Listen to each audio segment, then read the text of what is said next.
first off, you got to tip your hat to Rutgers and Coach Flood and their program. And, you know, they got after us for most of the game.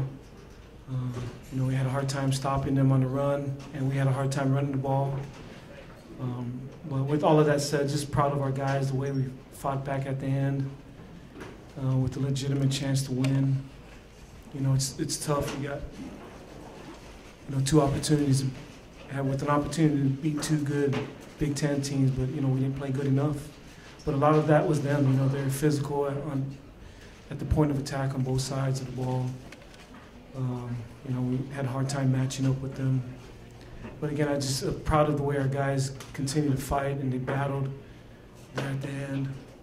But like I said, I mean, no excuses. You just, you know, tip your hat to Rutgers, Coach Flood, and, you know, wish them the best of luck. And we got to find a way to bounce back. Questions for Coach? Ken, how did you feel Keenan played with that brace? Did you play as clean as game as you would have liked? Well, he played okay. You know what I mean? It just, I mean, the guy's got a brace on. You know what I mean? Is probably came back quicker than most people would. But he did some good things. Gave us an opportunity, chance to win there at the end. You know, but that game was far from Keenan Reynolds. You know what I mean? There's to put that on Keenan Reynolds is not even close. I mean, they mashed us on both sides of the ball. You know what I mean? Just and tried a lot of different things on defense. But there's some big suckers up there, man. They just kind of mashed us, and we had a hard time blocking them, you know, on the run stuff. So I thought Keenan played well. But it was a physical game. When we knew this coming into the game, it was going to be a physical game. And with all of that said, I'm just proud of our guys because things looked bleak there for a little bit, but our guys came back there at the end with a chance. I mean, you couldn't ask for a better scenario. You know, I mean, we got 2 timeouts driving. So maybe a foot away from tying that thing up, you know, maybe pushing to overtime. So. Is there anything you do to tighten up the run defense going forward? You know, we'll just, you know, you continue to work on, you know, getting your pads down, getting leverage, you know, but when you got a guy that's 6'8", 320 going against a guy that's 6'2", 245, I mean, eventually, you know, you start to get worn down. But like I said, just proud of the way our guys fought, just to the end. You know what I mean? It just, I'm sure most people counted the game out and the game was over. But that's these kids, man. They never give up. They never quit. They keep going. And, you know, that's a testament to our players and really proud of them. Just, you know, sad for them that we couldn't pull off this victory. Coach, the last year at the very end of the day, Keenan taking the 2 sacks was a killer, but then kind of talking about the timeout. For him to say he took the sack, I mean, you got a guy coming blindside. I mean, just he didn't take anything. I mean, he doesn't have eyes behind his head. You know what I mean? Just here's what it is. I mean, he got sacked. We got to get up. But fortunately, we had 2 timeouts.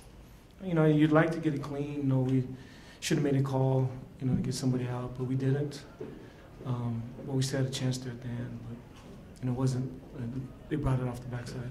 But is that the play, the last play, that's what you're looking for, to go to Jamir with his height? Well, he was going to, you know, take his best, come back and just kind of see what his best opportunities were. And I didn't have any problem where he went with the ball. I mean, we're a foot away, you know, from tying the thing up. I mean, it was a pretty close deal. Injury-wise, Jimmy Britton, is that a broken foot? Did I get that? Yeah, I haven't talked to the trainers yet, but, you know, we'll find out. I'm not for sure. I'm not for certain. Can you kind of take us through that final drive there and those last couple plays? What happened? We stuck to our guns, really getting down the field. We just ran our base stuff. Has been working for us the whole night, and you know, got down to the goal line. Had a couple negative plays. You know, I got to do a better job getting rid of the ball, sling it out the back of the end zone or something. You know, to keep us from, you know, getting in the hole we were in. But you know, regardless of all that, we still had an opportunity to win. But you know, we just didn't do enough. And I mean, it is what it is. We look at the film on Monday, figure out what we did wrong, get it corrected, and get ready for Western Kentucky, because we got to move on. It's week to week. Can't stick on this game and try to make this loss turn into 2. Keenan, the first drive of the second half where you guys get the field goal, they come back and get a touchdown. How big is that in terms of the momentum in the game, where you have a chance to get closer and touchdown, and then they pull touchdown? Yeah, that was huge, and I would say the reason why we didn't score was my fault on that drive. I made a bad check, just kind of overthought the defense a little bit, made a bad check, and got us in a negative yardage. So, I'll take the blame for that drive, and we were able to get points. But, we can't really control what goes on the other side of the ball. Those guys fought hard the whole game, and we knew that they were going to keep us in this game, and they did. So, we got the points, we took the points, and we had the ball several other times in the second half and didn't do anything with it. Did the brace affect you not only physically, but at all mentally in terms of what you could do, what you couldn't do with it? Well, no, this is the best I've felt all week. So, the brace really didn't do nothing. I kind of forgot it was there after a while. So mentally, nah. By the time you got the live bullets going, you're in the game, thinking about 100 other things, and whether or not I'm wearing knee braces and on my mind. So that didn't really bother me. Physically, kind of got rolled up at the end. But other than that, there were no any tweaks or anything going on throughout the game. Parrish, you were able to get them off the field at that 3.5 to get your offensive ball back. Before that, they didn't ever move the ball on the ground pretty steadily. What was the difference there? Just some big guys up front. I feel like the coaches were giving us calls on time. We just weren't fitting. We were fitting our gaps. They were just big. They were gashing us. As a defensive unit, we're disappointed with ourselves, I think, and we just have to come back next week. Jamir, I know that's a tough play when you're in the air and the defender's on you. Did you think you could get the foot down, or it's so difficult to do when you have defenders pushing you out the back of the end zone, right? Well, that's just a job. As a receiver, you have to go up, catch the ball, and make sure your feet are in bounds. It's a game of inches, and I was 1 inch off from stepping in bounds. But other than that, I'm going to forget about it and make the catch next time. Keenan, in terms of the pressure you felt today, how much of the negative plays as you've gone are the result of the pressure on you, guys getting in quickly, or how much of it is just your own, reading what's there and maybe not reacting quick enough? I think that's something that I had to determine for sure when I get back and watch the film on Monday. Couldn't tell you right now because it looks one way on the field, and then you watch the film and it's completely different.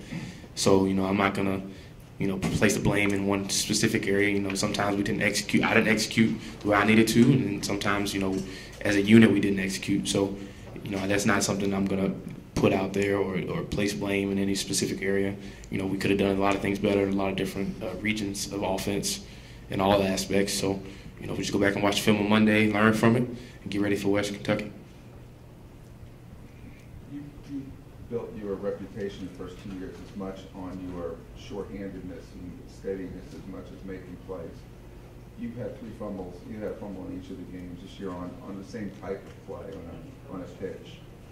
Is that something that you have to decide to eat the ball, take the ball, or make a pitch earlier? How does that go? That's just today. I just needed to eat it. I was trying to make a play on 3rd down and should just ate it and live to play another down. So that's on me. And it's something that it bothers me, and I realize that it's happened, and so I just gotta go back and correct it and move on. Parrish, you guys had the 8-game winning streak here at home. Was that a tough thing to see that come on in? Yeah, definitely. It's definitely something we thought about after last season, after winning all of them at home last season. It's definitely disappointing, but it's nothing we can dwell on because we got WKU coming in here next week.